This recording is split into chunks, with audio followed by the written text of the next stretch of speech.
নমস্কার বন্ধুরা, দেখো চলে এসেছি কাছের কাঁকরোল নিয়ে।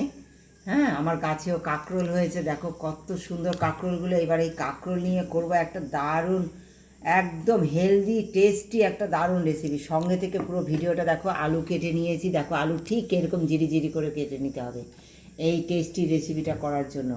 একদম অন্যরকম স্বাদে একটা রেসিপি হবে। দেখো কাঁকরোলটাও ঠিক ওই আলুর মতো করে একদম জিরি জিরি করে একদম পাতলা মিহি করে কেটে নিতে হবে।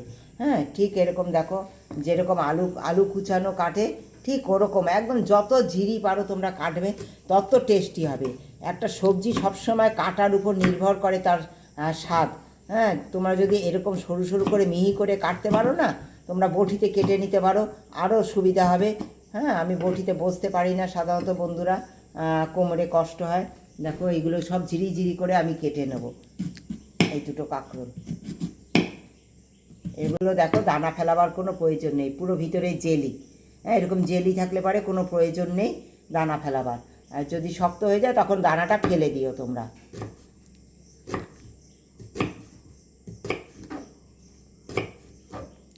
গরম করে নিয়েছি, তেলের মধ্যে প্রথমে দিয়ে দেবো কালো জিরে। একদম হালকা পাতলা, অথচ এত টেস্ট হয়। যারা কাঁকরোল খেতে চায় না একবার করে খাইও। দেখো দিয়ে দেবো পেঁয়াজ কুচি, রসুন কুচি। তোমাদের সবজির পরিমাণ অনুসারে পেঁয়াজ রসুনটা দেবে। কোনো গুঁড়ো মশলার কোনো কিচ্ছুর প্রয়োজন নেই, সম্পূর্ণ কাঁচা লঙ্কায় রান্নাটা হবে। কতটুকু তেল দিয়েছি তোমরা দেখতে পেয়েছো। একদম সামান্য তেলে রান্নাটা করবো আমি।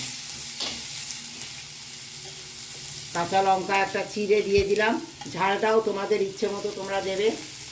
হ্যাঁ, আমরা পাতে খেতে বসলে ছোট্ট সোনা আছে, ছুটি ও সবসময় তো মুখে দেয় সব খাবারই, যার জন্য আমরা ঝালটা কম দিই, তোমরা তেলটাও কম দিই। তোমাদের ইচ্ছে মতো তোমরা তেল ঝাল সব কিছু তোমরা দিতে পারো।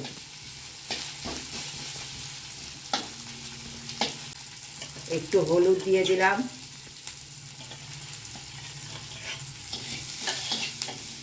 দিয়ে দেবো দেখো এই যে কুচিয়ে নিয়েছি যে কাঁকরোল আর আলু মিহি করে, এইটা দিয়ে দেবো। দিয়ে সিম আজে ঢেকে ঢেকে একটু ভেজে নেব। তারপরে কি করব সঙ্গে থেকে দেখো, এটাকে সুস্বাদু করে তুলবো কীভাবে, একদম সঙ্গে থেকে দেখতে হবে।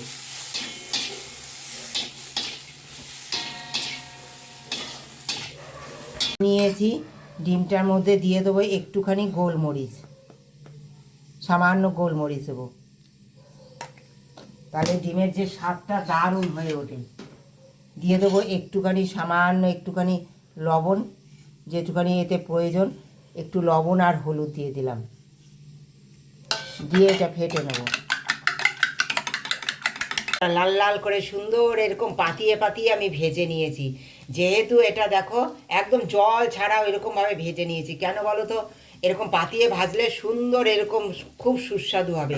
ভেজে নেওয়ার পরে দেখো এই যে ডিমটা ফেটে নিয়েছি, একটা ডিম তোমরা দেখেছো, এই ডিমটা দিয়ে দেবো।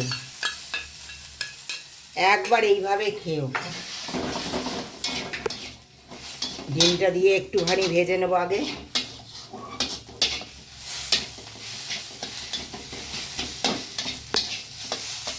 জোর আঁচ করে ভেজে নিতে হবে বন্ধুরা। তারপরে কি করব সঙ্গে থেকে পুরো ভিডিওটা দেখো, স্কিপ করে কেউ চলে যেও না। একদম হালকা পাতলা, অথচ এত সুস্বাদু হয়, না খেলে কেউ বুঝতে পারবে না। দেখো কতটুকু তেলে ডিম দিয়ে একটা কাঁকরোলের রান্না হচ্ছে, অথচ কত সুস্বাদু হবে।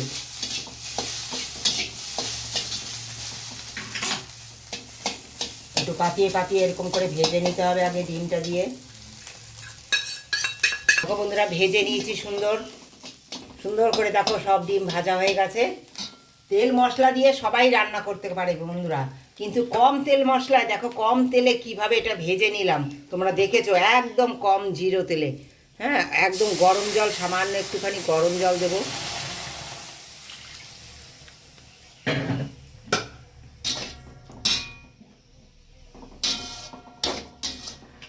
এক মিনিটের জন্য একটু ঢেকে দেবো। তোমরা কালার করতে চাইলে অবশ্যই তোমরা টমেটো দিতে পারো, কালার করতে পারো, গুঁড়ো লঙ্কা দিয়ে আমি একদম দেবো না, কারণ বলেছি আমি কাঁচা লঙ্কা দিয়ে রান্নাটা করব, একদম কম তেলে করব। যারা কাঁকরোল খেতে চায় না তারাও ভালোবাসবে, এইভাবে রান্না করে খাইয়ে দেখো। বলো অফিসের লাঞ্চ বক্সে বলো, এরকম করে দিয়ে দিতে পারো, খুব ঝটপট যেহেতু রেসিপিটা হয়ে যায়। একদম রেডি হয়ে গেছে আমার এই রান্না। দিয়ে দেবো কাঁচা পাকা লঙ্কা, হ্যাঁ ঝাল বেশি দেইনি, এইটাকে জাস্ট কাঁচা লঙ্কার একটা ফ্লেভার হবে, দিয়ে আমি অফ করে দেবো। দেখো মিশিয়ে নেব, একদম ঠিক এরকম থাকবে রান্নাটা, হ্যাঁ ঠিক এরকম থাকবে। এইভাবে করে খেয়েও, আশা করি তোমাদের খুব ভালো লেগেছে আজকের রেসিপিটা। যদি ভালো লাগে অবশ্যই একটা লাইক শেয়ার করে দিও বন্ধুরা। যারা এখনও পর্যন্ত সাবস্ক্রাইব করোনি তারা একটু করে দিও। যারা প্রতিদিন আমার প্রতিনিয়ত আমার পাশে আছো বন্ধু হয়ে, ভালোবাসা দিয়ে পুরো ভিডিওটা দেখছো, তাদেরকে অনেক ধন্যবাদ, অনেক ভালোবাসা।